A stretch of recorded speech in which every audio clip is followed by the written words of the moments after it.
এই ব্যক্তি যখন আইজি ছিলেন তখন কি সুন্দর বক্তব্য দিতেন। তিনি বলেছিলেন পুলিশ বাহিনীর সমস্ত সদস্যদের উদ্দেশ্যে, এই পুলিশ বাহিনীর সদস্যরা তোমরা কেউ করাপশন করতে পারবে না। আমি আইজি, আমার নাম বেনজির, আমি দুর্নীতির বিরুদ্ধে জিরো টলারেন্স। সরকারি কর্মচারীদের জন্য কিন্তু নীল পাসপোর্ট এবং তিনি সেটা নবায়ন করেন। মানে স্পিকার, তিনি যখন ডিজি র্যাব তখনও সেই সবুজ পাসপোর্ট এবং সেইখানে কি লেখা, পেশা হিসাবে প্রাইভেট সার্ভিস। মানে স্পিকার, গ্রিক সম্রাট আলেকজান্ডার পুরুকে পরাজিত করে যখন ভারত জয় করেন তখন এই দেশে কিছুদিন ছিলেন। এই দেশে আলু বাতাস মানুষের মনের গতিবিধি লক্ষ্য করে তার জেনারেল ছিল সেলুকাস, তাকে বললেন যে কি বিচিত্র দেশ সেলুকাস। মানে স্পিকার, আসলে কি বিচিত্র। আজকের প্রথম আলো সম্পাদকীয়তে আছে আমাদের একজন পুলিশ অফিসার, সরকারি কর্মচারী, 2010 সালের 11 অক্টোবর হাতে লেখা সবুজ পাসপোর্ট নবায়ন করতে যান, যেটা নাকি সাধারণ পাবলিকের জন্য। সরকারি কর্মচারীদের জন্য কিন্তু নীল পাসপোর্ট এবং তিনি সেটা নবায়ন করেন। মানে স্পিকার, তিনি যখন ডিজি র্যাব তখনও সেই সবুজ পাসপোর্ট এবং সেইখানে কি লেখা, পেশা হিসাবে প্রাইভেট সার্ভিস। মানে স্পিকার, ডিজি র্যাব একজন এডিশনাল আইজি, তার পাসপোর্টে লেখা প্রাইভেট সার্ভিস। কি আশ্চর্য, এটা আমরা কেউ খেয়াল করলাম না।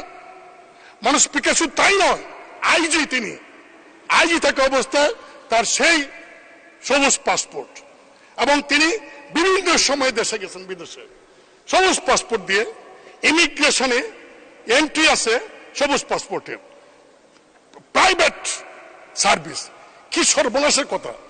মানুষ স্পিকার, সারা দেশে মানে একটা বিষয় আমরা জানি, এই আওয়ামী লীগ সরকার একজন প্রতিমন্ত্রী ছিলেন, তার রেড পাসপোর্ট ছিল এবং সবুজ পাসপোর্ট ছিল। সবুজ পাসপোর্ট দিয়ে সিঙ্গাপুর যাওয়ার কারণে মাননীয় প্রধানমন্ত্রী সেদিন তাকে মন্ত্রী পরিষদ থেকে বাদ দিয়েছিলেন। আর এই ব্যক্তি আইজি, একটা ডিসিপ্লিনারি ফোর্সের চিফ। মানুষ স্পিকার, এই ব্যক্তি যখন আইজি ছিলেন তখন কি সুন্দর বক্তব্য দিতেন। তিনি বলেছিলেন পুলিশ বাহিনীর সমস্ত সদস্যদের উদ্দেশ্যে, এই পুলিশ বাহিনীর সদস্যরা তোমরা কেউ করাপশন করতে পারবে না।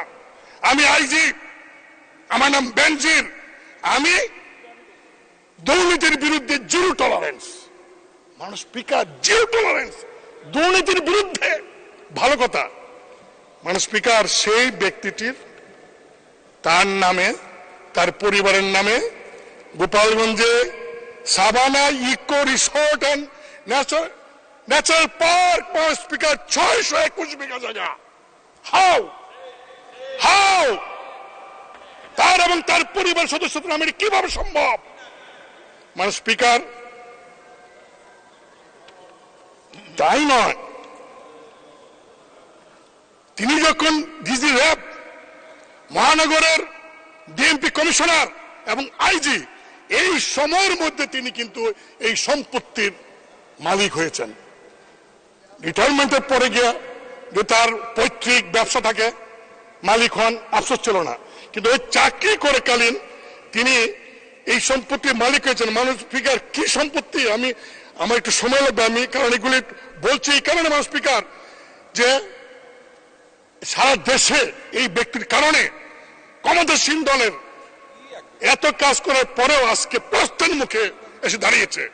মানুষ 2015 থেকে 2020 সাল পর্যন্ত তিনি ডিজি এবং ডিএমপি কমিশন থাকা অবস্থায় যে জমিগুলি কিনেছেন, সেই জমিগুলি বেশিরভাগ হিন্দু সম্প্রদায়ের, এবং তারা অনেকে সাক্ষী দিয়ে দিচ্ছেন এখন সাংবাদিকদের কাছে, কায়দা কৌশলে পুলিশদের ভয় দেখিয়ে সেই সমস্ত সম্পত্তি তিনি ক্রয় করেছেন। মানে স্পিকার, রাজধানীর গুলশানে একদিনে বিলাসবহুল 4টা ফ্ল্যাট, এক হালি ফ্ল্যাট তিনি একদিনে কিনে ফেললেন। কি আশ্চর্য। মানে স্পিকার, উত্তরায় এবং বাড্ডায় ছাত্রতা দুইটা বাড়ি।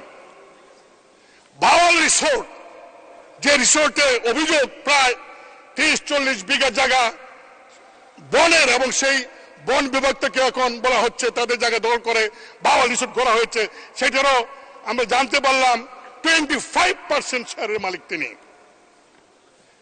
মানে স্পিকার, একটি শিশুর বিন্দু, steel industries limited, ST Peter's school of London limited, 19টি কোম্পানির শেয়ার, 30 লাখ টাকার সঞ্চয়পত্র, 33টি ব্যাংক হিসাব। মানে স্পিকার, শুধু তাই নয়,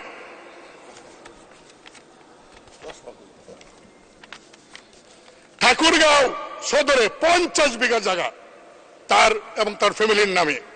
জলঢাকা নীলফামারী 50 বিঘা জায়গা, নীলফামারী কিশোর সদর 50 বিঘা জায়গা, বান্দরবন সদর এবং লামা উপজেলায় 250 বিঘা তার নামে। মানে স্পিকার, সেন্ট মার্টিনে বেনজিরের নামে 4 বিঘা জমি। মানে স্পিকার, ইন্দ্রাণী বিচে কক্সবাজার 2 বিঘা 3 মেয়ের নামে। রাজৌরি উপজেলায় জিসান মির্জার নামে তার স্ত্রীর 273 বিঘা জমি। গাজীপুরে 200 বিঘা জমি। মানে স্পিকার, কয়েকদিন আগে তিনি চলে গেলেন। চলে যাওয়ার আগে পত্রিকার নিউজ অনুযায়ী প্রায় 80 কোটি টাকা ব্যাংক থেকে উত্তোলন করেছেন। মানে স্পিকার, আমি একটু বলতে চাই, আমাদের মাননীয় স্বরাষ্ট্রমন্ত্রীর মধ্যে খুব ভদ্র মানুষ, অত্যন্ত ভালো মানুষ, খুবই ভালো মানুষ। তিনি বলেছেন সাংবাদিকদেরকে যে এই যে বেনজির তার পরিবার সহ বিদেশে গেলেন তিনি জানেন না। মানে স্পিকার, খুব কষ্ট পেলাম। তিনি জানবেন না কেন? হ্যাঁ, যেতে পারে, যেহেতু বেনজির সাহেবের কোনো নিষেধাজ্ঞা নাই, যেতে পারেন। জানবেন না কেন? কারণ তিনি তো এয়ারপোর্টে ইমিগ্রেশন হয়ে গেছেন। ইমিগ্রেশনে তো কোনো ভিআইপি, আর তখন সারা দেশে আলোচিত বেনজির, তিনি ইমিগ্রেশন দিয়ে গেছেন, আর ইমিগ্রেশন ডিপার্টমেন্ট তার মন্ত্রণালয়কে জানায় নাই, সরকারকে জানায় নাই। যদি না জেনে থাকে তাহলে ইমিগ্রেশনের সমস্ত কনসার্ন কর্মচারীকে সাসপেন্ড করা উচিত।